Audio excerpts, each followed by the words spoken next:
The David Pakman Show at davidpakman.com.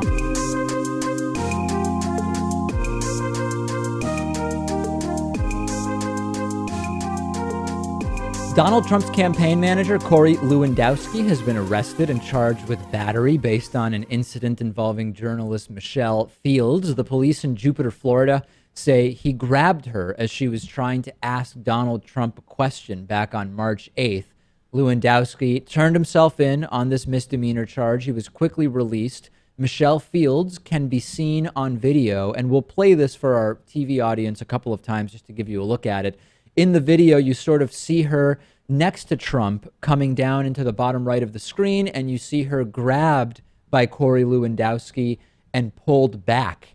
And this is the incident which is sort of at the center of this entire controversy. And part of the controversy is that initially Lewandowski said he never touched her.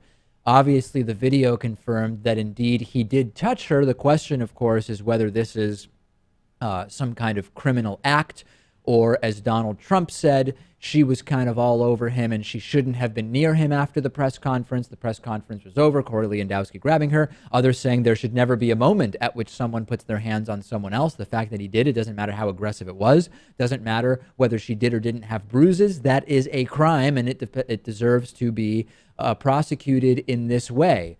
There were some people on TV saying, you know, reporters always get pushed around at these events. Donald Trump then went on to suggest that some of the bruises that Fields tweeted pictures of may not even have been real or might have been from something else. He said, how do you know those bruises weren't there before? And Trump also sort of implied that Fields was to blame, saying, you know, the news conference was over and she was running up and grabbing and asking questions. She wasn't supposed to be doing that. Here's a little bit of the press conference that Trump gave on his plane, I guess, parked in Wisconsin, and commented on this. I looked at the tape. There's not even a change of expression on her face. And then I looked at internet, and you take a look at the tweets, and people are saying, you got to be kidding me. Let me ask you about Wisconsin. Let me ask you about your campaign's initial response to all this. Should have been. I think it's something that's disgraceful. I think that you as a reporter and all of you as a reporter probably get treated a lot rougher than that on a daily basis. I have never seen anything like it. I cannot imagine how they did it. He's got a very good lawyer. So Nita Chowdhury, who's a co-founder of Ultraviolet, which is an anti-sexism activism group, denounces Trump and says what Donald Trump is doing fits the very definition of victim blaming, and it is not only unacceptable, it is dangerous. He is belittling Michelle Fields' claim despite overwhelming evidence. And then during yesterday's Republican town hall on CNN, Trump suggested that Michelle Fields was holding a pen, and that pen could have been a bomb. And just so you understand, she was off base because she went through the Secret Service. She had a pen in her hand, which Secret Service is not liking because they don't know what it is, whether it's a little bomb or whether so it it's doesn't concern you that initially Corey Lewandowski said, I never touched her, and that turns out not to be true. I don't think he knew her. Yeah, so Anderson Cooper really gets at the credibility problem, which is aside from little bombs and pens, the idea brought up by Donald Trump, Corey Lewandowski initially said he didn't touch her, period, and it turns out that he did. And of course, the broader context here, Lewis, is that Trump, that there's just violence around Trump events. There's violence in terms of the attendees. There's violence now as we have a criminal accusation by Trump's own campaign manager. But the big picture for me is Trump says he could shoot people on Fifth Avenue and he wouldn't lose any support. I tend to agree with him. And if he could shoot people on Fifth Avenue, his campaign manager can definitely grab a reporter and there will be no negative repercussions, would be my prediction. Yeah, this is a really strange situation. Like you said, like Trump said, this type of thing really isn't that uncommon. And not that it's that's an excuse or it's acceptable, but why is this blowing up as much as it is? Is it because it was caught on camera? Well, initially, I don't think anybody knew it was on camera. And Trump's defense is, hey, they were our cameras from our location, and we turned it over to the police. And then there's a sort of undercurrent that when Michelle Fields initially made the tweets about this, someone said, listen, if you really were attacked, then you should file criminal charges. You should file a complaint with the police, rather.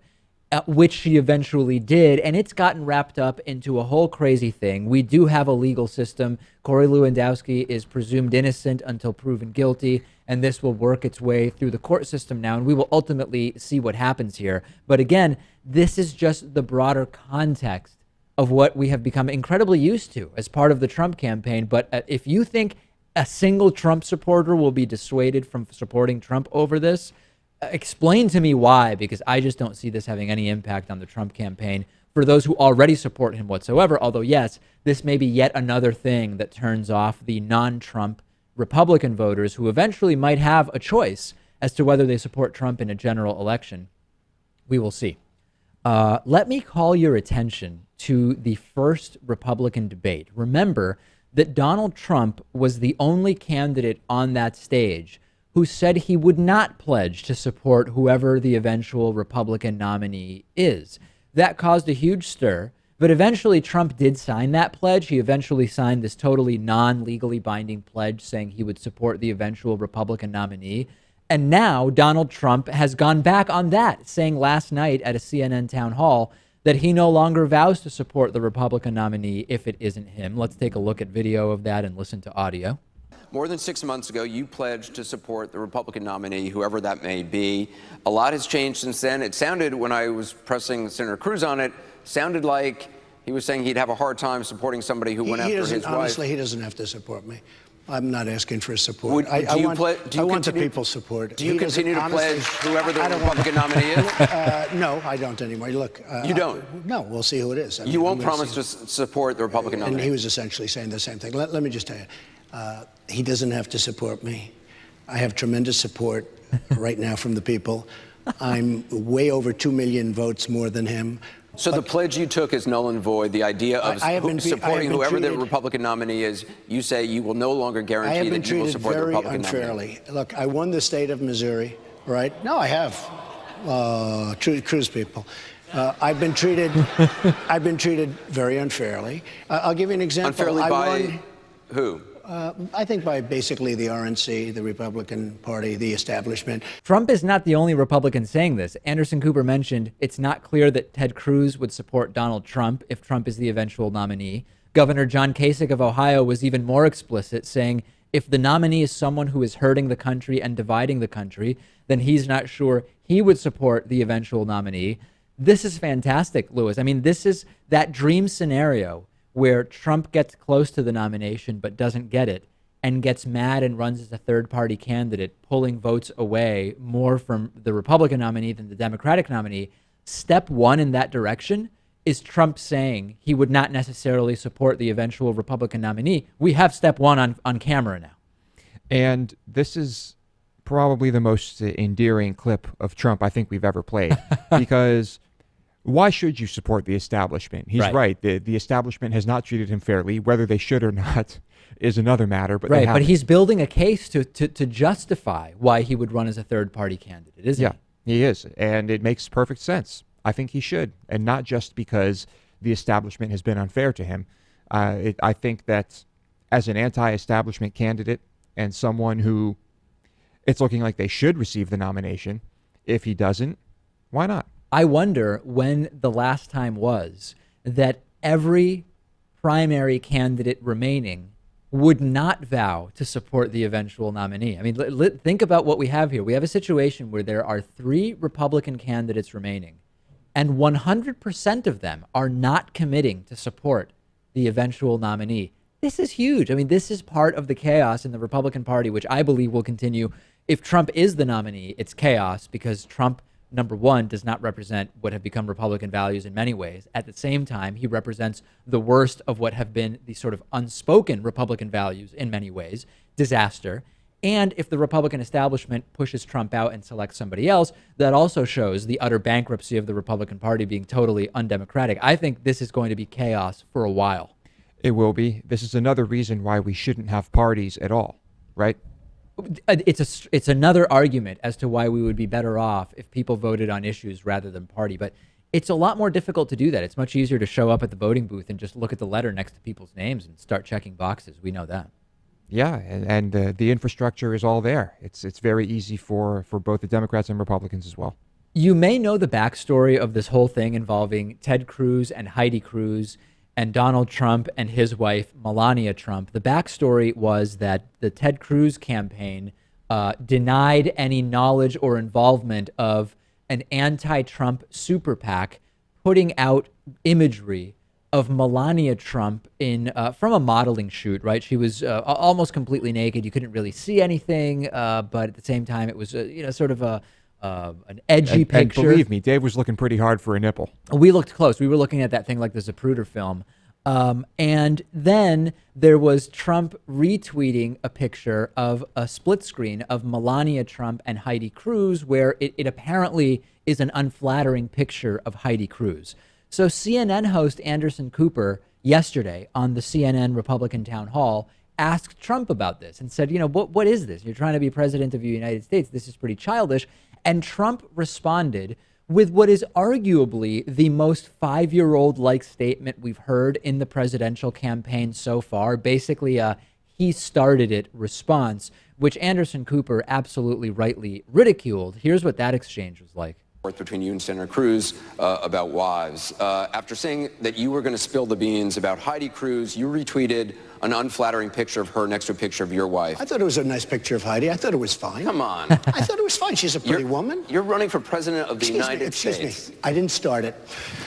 Okay, I didn't start it. But sir, with all due respect, that's the argument of a 5-year-old. I didn't start it. No, it's not the. Yeah, no, it's the argument of a 5-year-old is he started it. You would say that. That's the problem with our country. Every parent knows a that's kid not who a 5-year-old. says he started Excuse me. it. No. That's the problem. Exactly that thinking is the problem this country has. I did not start this. He sent out a picture, and he knew very well it was a picture. He didn't send out a picture. It was an a picture of a cover story, Anderson. Super PAC. It was a cover story of a picture taken by Antoine Verglas, one of the great photographers of the world, by the way. My wife was a very successful model, like one of the most. It was a picture for the cover of GQ, which is a very good magazine. This wasn't even it wasn't even a pro Cruz super PAC. It was an anti-Trump super PAC. They were Romney people. Romney is, very embarrassed that he did so badly 4 years ago. The guy choked like a dog. Do you have proof that he sent it out?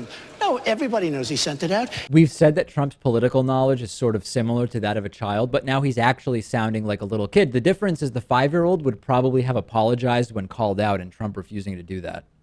Yeah, and it's as far as Trump's retort goes, if Cruz's super PAC did do this, if whatever an anti-Trump super PAC did this, yeah, can you really hold Cruz accountable at all?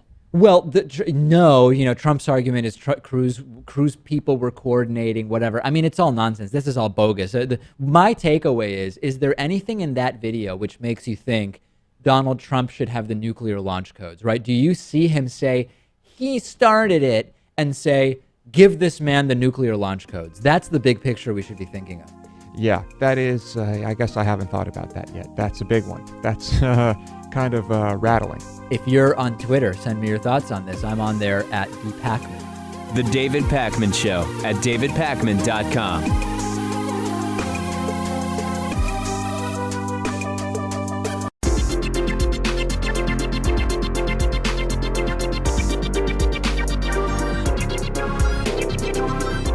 The David Pakman Show at davidpakman.com. Our program does depend on your support to continue on the air through something we call membership. You can sign up at davidpakman.com/membership. Now, I think we may have today's new member of the day backwards.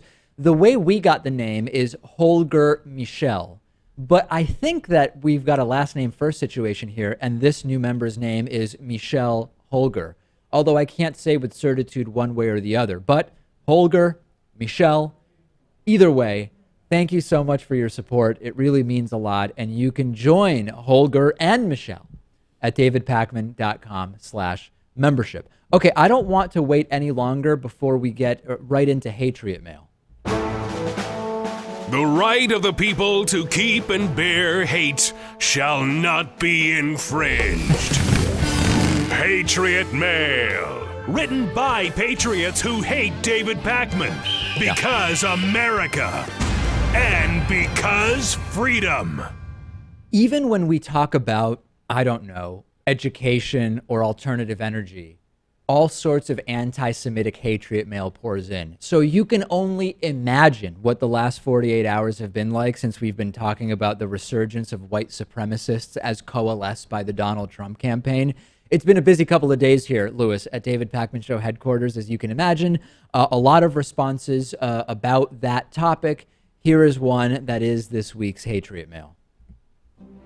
How convenient, David. You're a Jew. So naturally your hatred, sarcasm, and outright lies against Christians and Muslims comes natural. Unfortunately for you, many of us who have normal Jewish friends know the term anti-Semitic was created to be used like a hammer against those who dare question the ignorant moves of the Zionist Jews. Don't play stupid and quit hiding behind your own Zionist, atheistic Jew agenda, boy. Yeah, the unfortunate thing is that there are also some on the left who send in pretty similar critiques to this, and that's a topic we are going to be covering in the future, Lewis. But patriotism, you can expect, if we even come close to discussing anything related to white supremacy, this type of stuff is going to pour in like like coming out of a fire hose. Mm-hmm. And there's this kind of weird. Are you Jewish?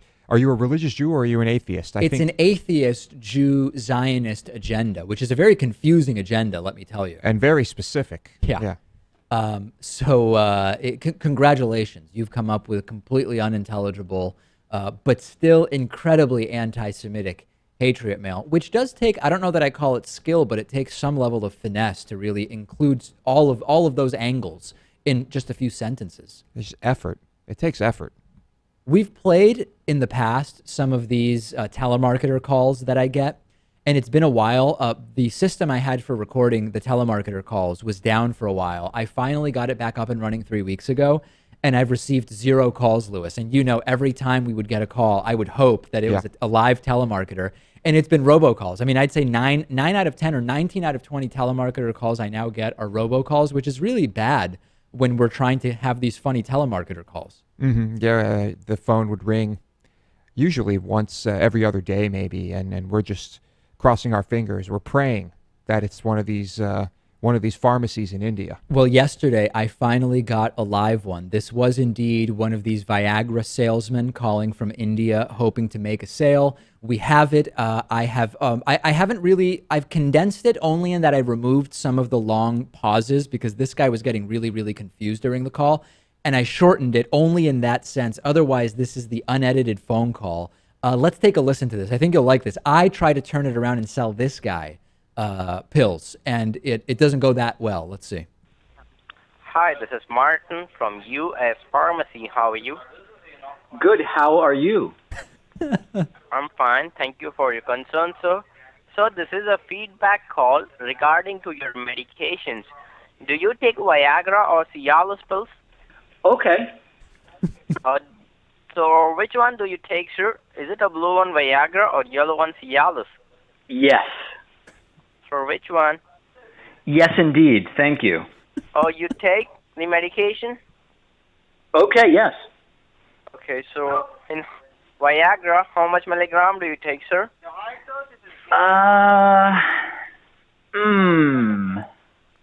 Yeah. Oh, you take? Yes. Hello? Yes, hello? You take Viagra pills, right? Right. So in Viagra, how much milligram do you take? 50 milligram, 100 milligram, or 150 milligram? No, yes. How much milligram? Right. Which was the first one? 50 milligram. Right. 50 milligram. So today I can offer you, sir, 120 bills and just $150. Okay. That sounds good? Yes. Okay, so ship out this medication, man, and shipping address? Yes, go ahead. I'm ready. Okay, just tell me your shipping address, sir. All right, hold on 1 second. Okay, I'm ready. Go ahead. Yeah, tell me your shipping address, sir. All right, the city first? No, street name. First street name. Okay, yeah. Let's start with the street name, please. Okay. I'm ready. I'm ready. Go ahead. You have to say me the street name, sir. You want the medication. I don't want the medication, sir. So you have to tell I'm me sorry. street I'm name. sorry. I think we misunderstood each other. But yes. Let's go ahead. Okay. Just tell me a street address. Okay. I'm ready, sir. Please proceed, Governor. Sir, do you want the pills? Yes. Yeah. So you have to tell me the street address. Where to ship out this medication. Oh, I'm so sorry. I just totally spacey today. Yes, let's get started with that. Okay. So tell me your street address. All right, let's begin. I'm standing by, sir. So just provide me with your shipping address, sir. Right. This is for, let me check here. Yes, I'm ready to proceed. Yeah. So just provide me. Okay, ready. Yes. Are we ready to proceed? Yes, sir. I'm ready with the city, sir. Say, I'm ready. Yes, proceed. Sir, I'm ready, sir. Okay, I'm ready. I'm waiting. So you are waiting or I'm reading? You're reading something to me? You need my address? I thought so. Why you need my address? For the purchase order, correct? For the pills? You need Viagra, right? Oh, no, this is a pharmacy. You've called a pharmacy. Oh, it's a pharmacy? Yes, you were ordering Viagra, correct? And then we lost him, Lewis. What do you think? I mean, you have to stick with it, right? But think about these guys. Once they told me they make 500 calls an hour, I probably saved somewhere between 60 and 80 people from getting a call from this guy by keeping him on the phone for a few minutes. 500 an hour?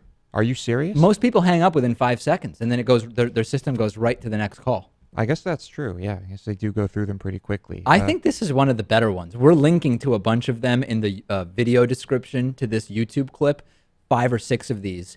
I think that this was actually quite good. It's not bad. My favorite is still David King from the local business services. Yeah, we got a call. This one is called Bizarre Telemarketer Calls David. If you want to search for it on YouTube, it's also linked to in the description to this video, where a guy calls using, as he describes it, an internet from the local business services to offer me I don't know what, and I actually try to buy it, and it's impossible to complete a transaction with this guy.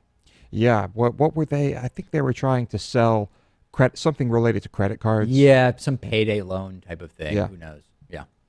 Anyway, I hope I continue getting more of these, and I'll come up if people send in concepts that I should use when people call in, I'll do them, and then we'll keep playing them on the show. I'm open to a variety of concepts. I think for next time, what you should do is you should pretend to be the president of the United States and say, "Do you know who I am? I'm the president of the United States," and just see if they can. I don't know that. I don't know if that's that good. I think that's pretty good because while normally they would hang up when they realize something funny is going on, yeah. if they think they're talking to someone incredibly important, they might not. I will agree to do Lewis's idea if I don't receive better suggestions. So please send some suggestions in because I don't know that that's a top idea. I'd call that one like a medium idea. I think it's a top idea. Okay. We need to go for that one. We'll see if people agree. All right, we'll take a break. Next, we will speak to former KKK Grand Dragon, Scott Shepard. I want to know, what is the difference between the Grand Dragon and the Grand Wizard and the Imperial Wizard and the orcs and the trolls and the goblins and the entire thing? We're going to get to the bottom of it with former KKK Grand Dragon, Scott Shepard, after the break. The David Pakman Show at davidpakman.com.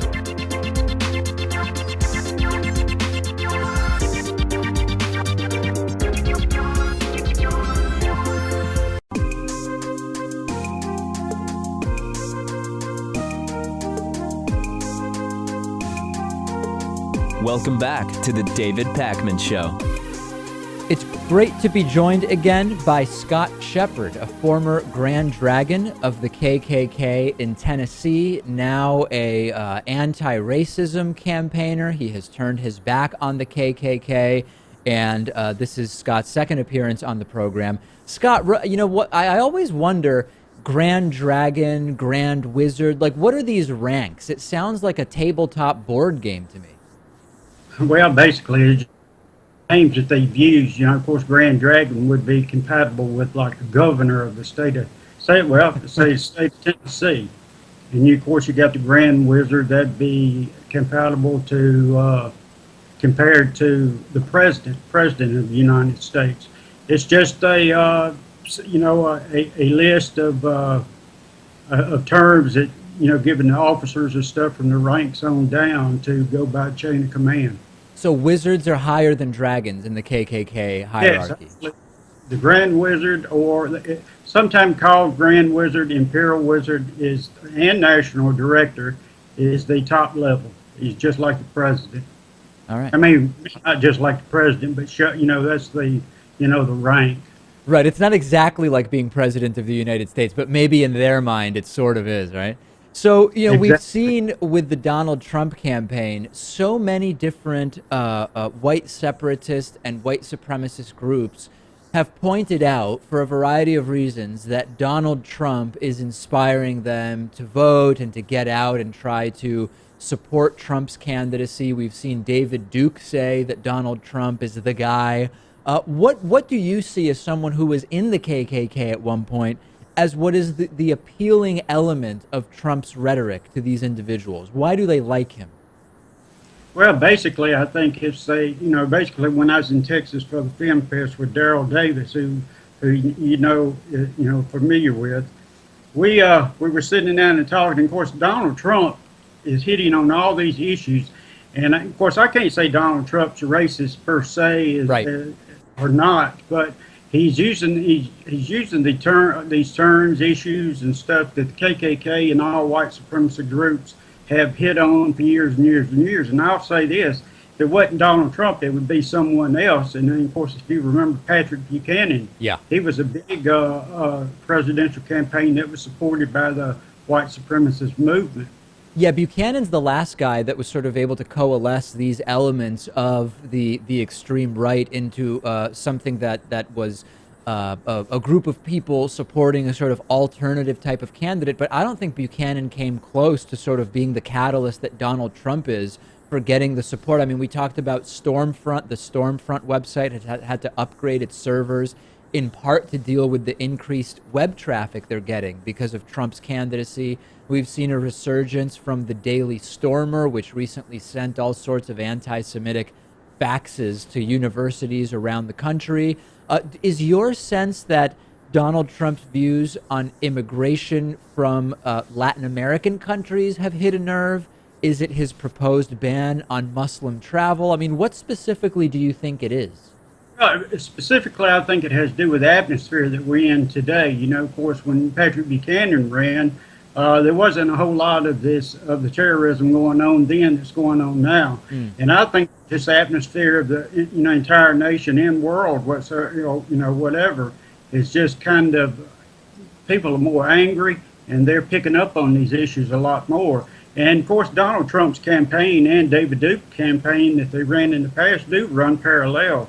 These are the issues that the Klan, white supremacist groups and stuff pick up to, try to legitimize themselves to make them look more into the mainstream of politics. And they use these different candidates like that to, for self-gain. That's some of their programs, the illegal immigration and things like that. But that's where they jump on these bandwagons of these mainstream politicians that are hitting on these same issues. And I think it has to do with anger and fear. You mentioned something earlier that I want to go back to because I've been talking about it also. You said you can't really say whether Donald Trump is a racist. And I've been saying for a while that I don't know that Donald Trump even really believes half of what he's saying. I don't think he expected to get nearly as far as he did in this presidential campaign. One really interesting thing is that Donald Trump's daughter has converted to Judaism. Her husband is Jewish. Donald Trump's grandkids, many of them are Jewish. You would think that this would be a huge turnoff to groups like the KKK and other white separatist and white supremacist groups. why do they seem to still support Trump in spite of the fact that so much of his own family is Jewish? Well, I believe it's because, just like I said, Trump's hitting on all these issues that the Klan and other white supremacist groups have used. You know, it wouldn't matter. Like I said, it wouldn't matter if it was Donald Trump or anyone else. I know the Jewish issue was out there, and you would think that would like to distance themselves from Trump because of that. But again, they're latching on to someone that's in the mainstream public right now, and Donald Trump is, and they're just, they're opportunists. You know, they'll overlook these issues for self-gain. You know, they don't care about Donald Trump and his Jewish connections or anti-Jewish connections.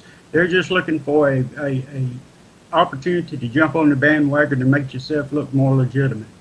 Hey, Scott, when you were in the KKK, were there ever any candid conversations with the other, be it dragons or wizards or underlings or whoever it was at the time, where you guys kind of candidly said, yeah, I don't actually really think that the Jews are bad people or black people are bad people or whatever, but you sort of said this is the sort of the talking points that we're using and subscribing to? Were there candid conversations of doubt? Or was it, no, if you're in this group, you'd better express support 100% of the time?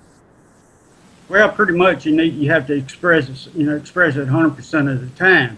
You know, at the time also, years ago, I didn't really get into the anti-Jewish movement because it wasn't an issue with me that, about Jewish people. I was raised up with Jewish people and always had a good relationship and good friendships and still friends with them today because we grew up together. But, I was a candidate in Tennessee for governor and state representative, and we did.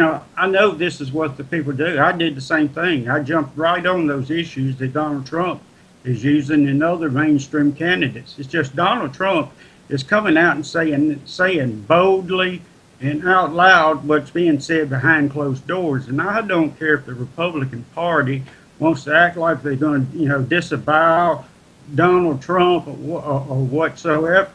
He is saying what's being said in the smoke-filled back rooms. Did you ever get the sense when you were in the KKK that there's this common refrain you often hear from groups like the KKK? It's not so much that we're against other races, but we want to defend and support the white race, right? It's a sort of white pride movement as opposed to an anti-non-white movement. When we hear that talking point, do people in the KKK believe that, or do they understand that it's just sort of a way to make the movement more palatable from a PR perspective? Not very effective, but is that sort of understood to be nonsense, or do people really believe that the KKK isn't anti-other races, it's just pro-white?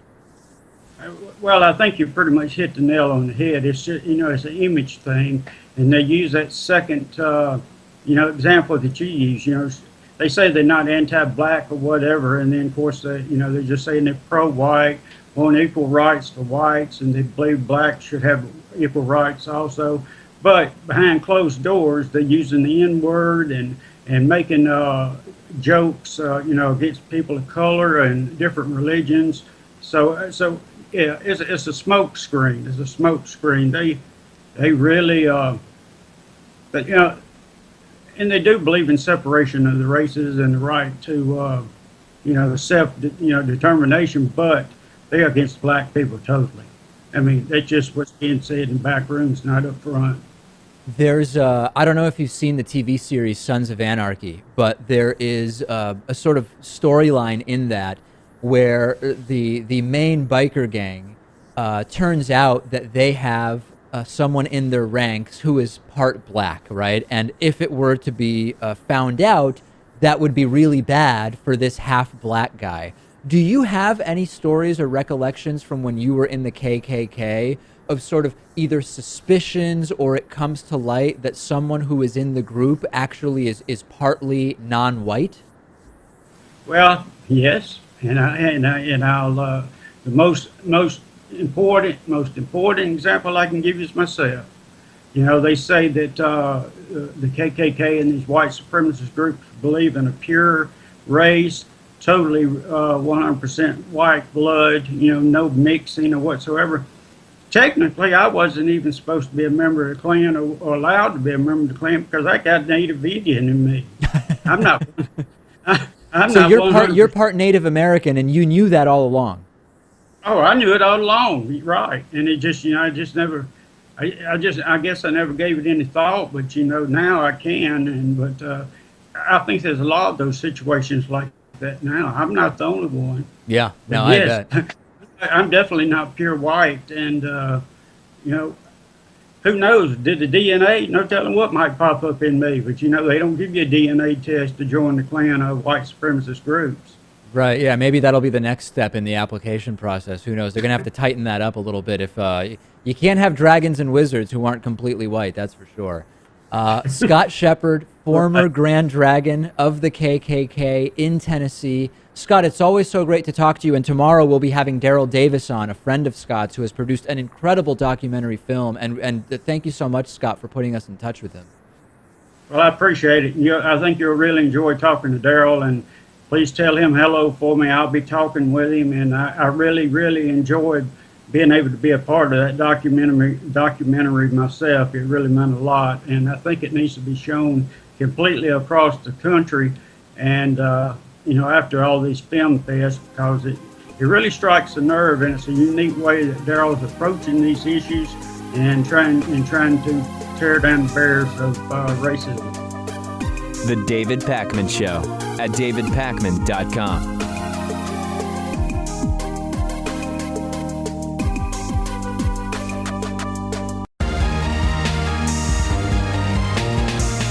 The David Pakman Show at davidpakman.com.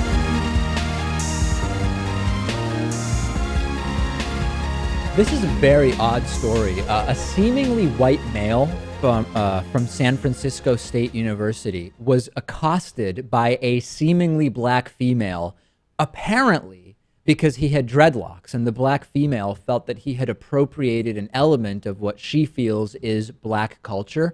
The video recording I'm going to play for you starts about halfway through the interaction. It seems as though the black woman is starting to physically approach this seemingly white male because of her anger over his appropriation of black culture. I'll be honest, the first time I saw this, I thought that this was some kind of act. I thought this was a total goof. But San Francisco State University has issued a statement on it. The story is all over the place. Apparently, this is real. Let's watch and listen to it first, and I have so much to say about it. You're saying that I can't have a hairstyle because of your culture? Why? Because it's my culture. You know what belongs to me. Do you know it was an Egyptian culture? Are you Egyptian? Nah, bro, you're not. Are you Egyptian? No. Are you Egyptian? No, but it doesn't matter. Wait, where's Egypt? Tell me. You know what, girl? Where's Egypt? Dude, girl, you have no right to tell me what I can not read. Huh? Where's Egypt? Yo, girl, stop touching me right now. Yo, girl, stop touching me right now. Come back. Get off of me. Come back. Come back. Come back. You put your hands on me, no word. Like you're gonna make such some shit because of what the hair I have? That's no reason, yo. I don't need your disrespect. I don't need your disrespect. Why are you filming this? Just for everyone's safety. So for everyone's safety was filming it Nicholas Silveira, who uploaded the video, which has now gone viral. The white student later identified himself as Corey Goldstein, a local DJ. He laid out his allegations in a Facebook post saying he feels he was physically assaulted because he had dreadlocks. And here is the response from San Francisco State University, where they say, "We are aware of the video made of an incident which occurred on campus yesterday afternoon. University police were called to the scene of the incident when it occurred. The two individuals involved in the incident are not SFSU employees.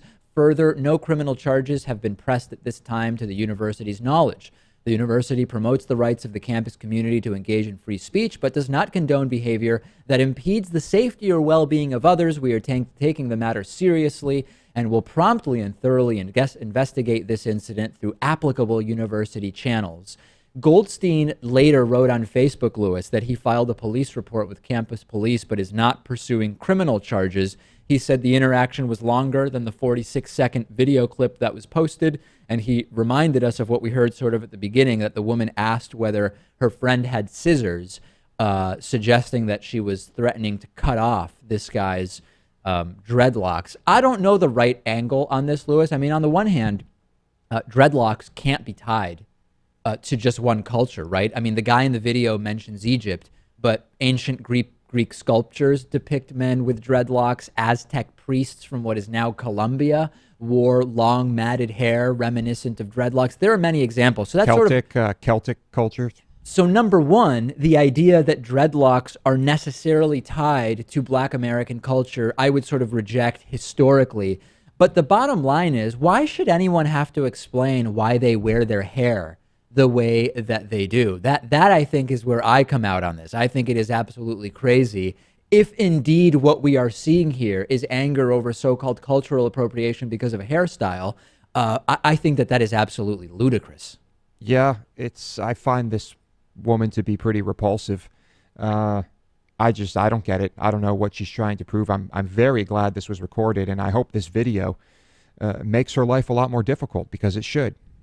We have also received a ton of email from people who are just people seem furious with everybody here. There's people who are furious with the university for the statement that they put out, saying it was just a meaningless statement. People are furious with Mr. Goldstein, because they feel he was making nonsense arguments when talking about Egyptians. I mean, if we are to believe the video, this guy was confronted.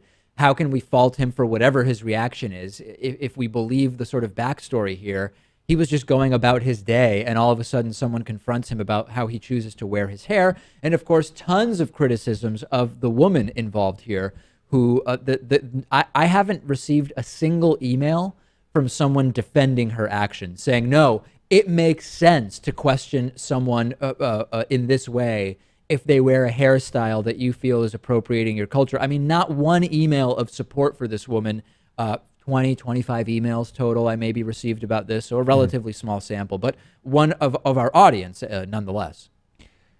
I see no reason why the man in this argument should be on the receiving end of any sort of criticism. He didn't say anything that was factually untrue. He didn't get physical. He didn't say anything disrespectful to her. It seemed like a perfectly legitimate response. If you feel that I am missing something which would sort of exculpate the woman in this video, please email me. And by all means, I will present it to the audience, because I have not found anybody in our audience so far who's interested in defending her actions based on what we see in the video. The top strategist for Donald Trump's very short-lived super PAC says that the Republican frontrunner does not want to become president, and that he launched his protest campaign for the Republican nomination just to prove that he could come close. This is Stephanie Cegilski, who bailed. She quit this position that she had for the short-lived Trump super PAC. She said, almost a year ago, I sat in Trump Tower being told that the goal was to get the Donald to poll in double digits and come in second. That was it. As we know, Lewis, now it seems that Donald Trump has the potential to do much better than coming in second, and certainly polling double digits very, very well into the double digits. She said the Trump camp would have been satisfied to see him polling at 12% and taking second place to the leading candidate, who would hold 50%. His candidacy was a protest, it pains me to say, but he is the presidential equivalent of Sanjaya on American Idol. This is referring to, there was a campaign called Vote for the Worst to vote for Sanjaya, a contestant on American Idol years ago, in spite of the fact that he actually wasn't a good singer, I guess. I mean, I don't even really remember. I remember hearing the guy's name. And Hope Hicks, who is a spokeswoman for the Trump campaign, dismissed this entire letter written by Cegilski on exojane.com, saying this person was never employed by the Trump campaign. Evidently, she worked for a super PAC, which Mr. Trump disavowed and requested the closure of. She knows nothing about Trump or the campaign. Well, that may be true, but no one is denying that Cegilski sat in Trump Tower and heard what the expectations were. So this is very, very interesting, and it does go in the direction, Lewis, of confirming the idea that it's not clear Trump ever thought that this would go anywhere, nor that he even wanted it to. And the most shocking thing is how many people are being duped by the rhetoric of what's clearly a bogus campaign that has been turned real by clueless voters. Yes. So well, let's point to the voters then and say that this is all your fault, you idiots. What do you expect? I mean, this is politics in the U.S. This is, I know we don't normally have candidates like Donald Trump, but now he's setting a precedent. Are we going to see more Trumps? Yes, we may. And I think the next 6 to 8 months will tell us a lot about the future of Trump-like candidates. And it will be, I think compelling here is a drastic understatement as to what the next 6 months are going to be. We have a voicemail number. That number is 219-2David-P. Here's a really funny voicemail about Lewis. Take a listen. Hi, David. I was just calling to say that I wasn't sure because there's never been any mention of it on your show, but there is a growing number of people out there that I talk to that we're finding Lewis to be irresistible. Seems to be a growing following of your show specifically for Lewis. Yeah. I thought it might be worth mentioning to him on air or whatever, see what his thoughts are. Yeah. Until next time. Okay. Bye. I mean, yes, if there is to be a movement that finds Lewis irresistible, I would assume it would be on our show rather than on other shows, because this is the show that you're on. What's your reaction? Or just in my daily life, because believe me, there are plenty of women who find me quite resistible. Yes. I could introduce you to scores of women who find Lewis perfectly resistible. What do you make of this, Lewis? I mean, are you aware of this movement of people that find you irresistible? And I don't know if this means, from a romantic perspective or in terms of Lewis's ideology or what it is that it's a reference to. I'm not sure. I was unaware of this. Yeah. Yeah. Well, it's nice to hear about. I guess I'm happy this movement exists. What I really want to know is who are the people this guy has been talking to that find Lewis irresistible? He says he's been talking to people. Introduce me to some of those people. I would love to be a fly on the wall for those discussions. That would make some compelling viewing. On the bonus show today, $400 to live in a box in San Francisco. Coffee fraud is on the rise. And we will also talk about an area that, while free of ISIS, is now booby-trapped. All of those stories and more on the bonus show. Sign up at davidpakman.com/membership. The David Pakman Show at davidpakman.com.